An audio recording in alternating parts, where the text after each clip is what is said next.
আজকে সকাল বেলার দিকে আমাদের জমিনে যাওয়ার পর চোখে পড়লো আলুর চাষ। আর আলুর চাষের চারাগুলো দেখে মন ভরে গেল।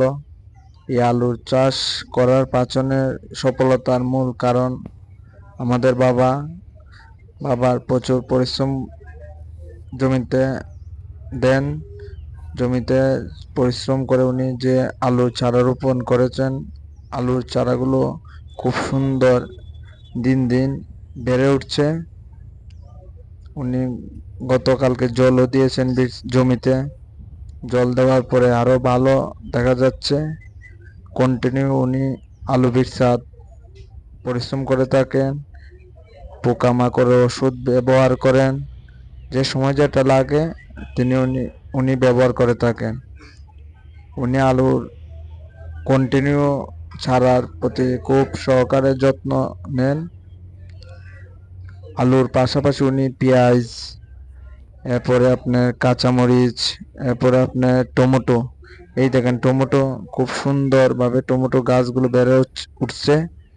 এরপরে আছে বাঁধাকপি, ফুলকপি।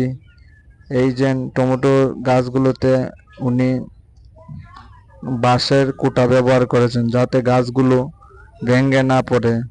এরপরে এই যে বাঁধাকপি, ফুলকপি খুব সুন্দর, মানে দেখার মতন। এই দেখেন মূলা খুব সুন্দর, আপনার দেশি মূলা।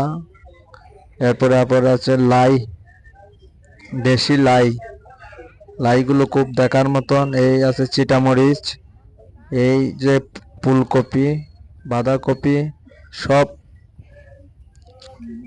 চারাগুলো খুব ভালো দেখাচ্ছে, যা দেখার মতন। এই ফুলকপিগুলো এখনই ফুল আসা শুরু হয়ে গেছে, অল্প পরিমাণ এসেছে। নিজের সবজি নিজে চাষ করে পরিবারের